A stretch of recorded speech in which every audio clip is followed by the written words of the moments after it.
जानते हैं उस मुल्क का नाम चाइना है। और इस चीन ने 45 साल के बाद भारत और चीन की सरहद पर हमारे 20 सिपाहियों को मार दिया और उनकी मौत, उनकी शहादत रायगा जाने दे रही हुकूमत। जिस मुकाम पर इनको मारा गया था उस मुकाम पर आज भारत की फौज PP4 PP8 तक हम पेट्रोलिंग नहीं कर सकते। आज अरुणाचल प्रदेश में चीन, भारत के LAC में चीन ने गांव को बसा दिया। ये सरकार चीन से लफ्जी तौर पर इस बात का एहतजाज करने की ताकत नहीं रख सकती कि आपने भारत के LAC के अंदर एक गांव को बना दिया। नकुला सिकम में चीन घुस रहा है। आखिर क्या डर है उस हुकूमत को और खास तौर से वजीर आजम को कि वो चीन का नाम लेने से डरते हैं? भाई, मुल्क की सालिमियत का मसला है, मुल्क की जमीन पर चीन कब्जा करते जा रहा है और भारत के वजीर आजम चीन का नाम नहीं लेते। मैं उम्मीद करता हूं कि जब वजीर आजम अपना रिप्लाई देंगे तो वो हिम्मत दिखाएंगे और चीन का नाम लेकर कहेंगे कि चीन यहां पर इन जगहों पर घुसा हुआ है। सर, चीन आज भी अपना इंफ्रास्ट्रक्चर बढ़ा रहा है, वहां पर फौज को बढ़ा रहा है। मैं सरकार से जानना चाहता हूं कि जब बर्फ पिघल जाएगी दोबारा चीन हमला करेगा भारत की फौज पर, तो आप इसके लिए क्या तैयारी कर रहे हैं? और सर, मैं ये तकरीर इसलिए भी कर रहा हूं क्योंकि मैं एक आंदोलन जीवी हूं, मुझे उसका फख्र है, इसलिए मैं खुल के बोल रहा हूं। अल्फाज छाप कर, किसी से डर कर बोलना मेरी फितरत में नहीं है। अफसोस तो इस बात का होता है सर कि जिस जगह पर हमको इंफ्रास्ट्रक्चर बनाना था हमने टिकरी पर बना दिया, जिस जगह पर हमको वो इंफ्रास्ट्रक्चर बनाना था हमने सिंगूर में बना दिया, जो इंफ्रास्ट्रक्चर की जरूरत थी हमने गाजीपुर पर बना दिया, अरुणाचल प्रदेश में नहीं बनाया। आखिर हो क्या रहा है?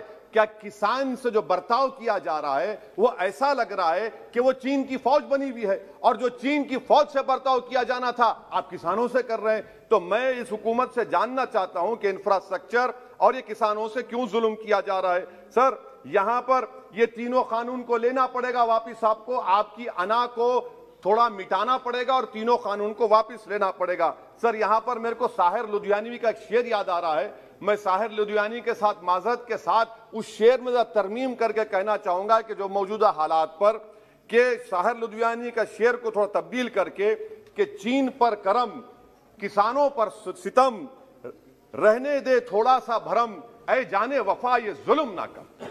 ये साहिर लुधियानवी ने कहा था। हाँ, आपसे पूछ के करेंगे क्या? आप तो टुट्टे शायर हैं, ना शायरी आती आपको, ना ज़ौक़ है, ना कुछ है, बोले जाते हैं, क्या क्या बोलते हैं आपको ही मालूम। बहरहाल सर, ये जो किसानों का कानून है इसमें क्या काला है? काला इसमें यह है कि इस हाउस को एग्रीकल्चर स्टेट सब्जेक्ट है और वो कहां लिखा है संविधान में? एंट्री 14, एंट्री 28, शेड्यूल 7 में। और ये फेडरलिज्म के खिलाफ है। केशवानंदा भारती खास तौर पर कहता है कि फेडरलिज्म बेसिक स्ट्रक्चर है, तो यह सबसे बड़ा काला है।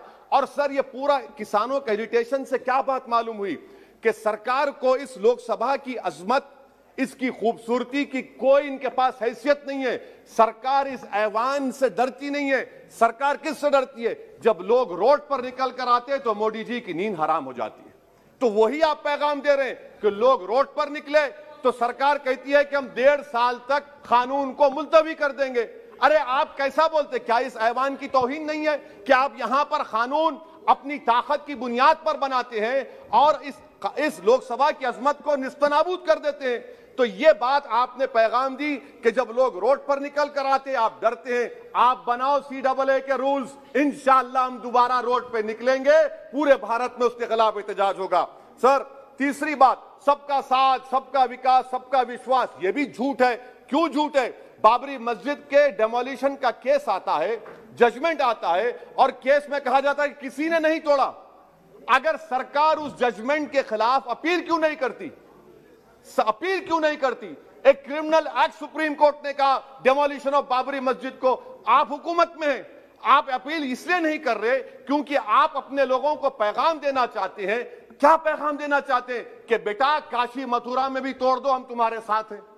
अपील नहीं करना चाहते बाबरी मस्जिद डेमोलिशन केस को। क्या आप इंसाफ पसंद नहीं है? क्या आप मजलूम के साथ नहीं खड़े रहना चाहते? क्या आप जालिमों को जेल में नहीं भिजाना चाहते जिन्होंने 6 दिसंबर को बाबरी मस्जिद को शहीद किया? आपकी खामोशी इस बात का इकरार है कि आप तशद्दुद पसंद है।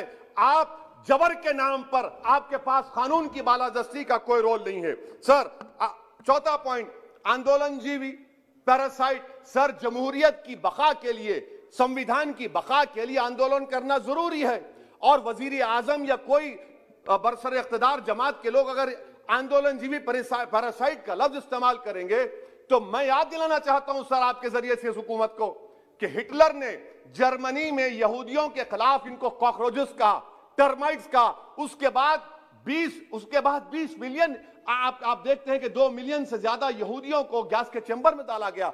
इस तरह के अल्फाज इस्तेमाल करने से क्या आप भारत में वही जर्मनी की तारीख को दोहराना चाहते हैं? और सर आप सुन लीजिए।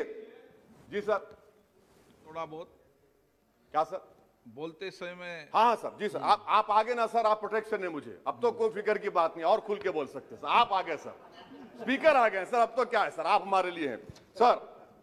यहां पर आंदोलनजीवी, आंदोलन नहीं करना।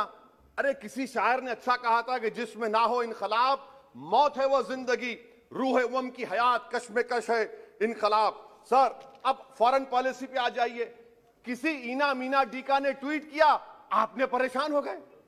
इना मीना डीका ने ट्वीट किया, आप खड़े हो गए। अरे कौन सी फॉरेन पॉलिसी है आपकी?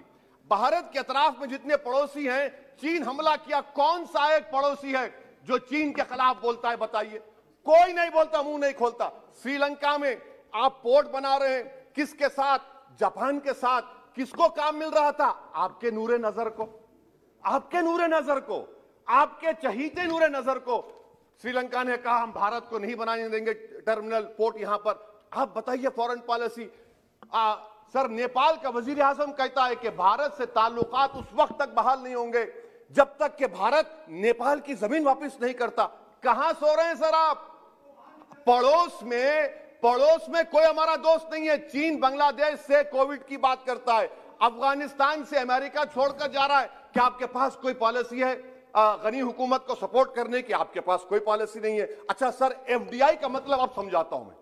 एफडीआई का मतलब यह है कि 5 फरवरी को ब्रैड शर्मन जो अमेरिका के रिप्रेजेंटेटिव, उनके पास भारत के अमेरिका के सफीर गए, तो ब्रैड शर्मन ने ट्वीट कर कहा कि भारत सरकार को इंटरनेट खोलना चाहिए, भारत सरकार को पीसफुल प्रोटेस्ट करना चाहिए।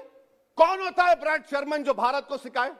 ये एफडीआई है। और भारत सरकार का डिप्लोमेट, एम्बेसडर बैठकर उनका लेक्चर सुनता है, और उसके बाद क्या होता? 3 दिन के बाद आप कश्मीर में इंटरनेट खोल देते हैं। ये आप एफडीआई कर रहे हैं, हम नहीं कर रहे हैं। अच्छा, बात कश्मीर की आई।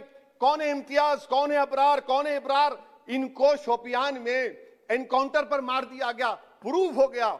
और ब्रिगेडियर आरा सेक्टर का जिसने इनको टेररिस्ट कहकर मारा, उसको अवार्ड देते हैं आप।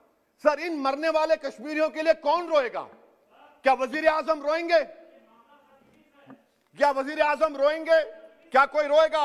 अच्छा सर, एक और बात सर, एक और बात। हाँ, एक और बात आई कि शादी के घर में गुस्सा होता है।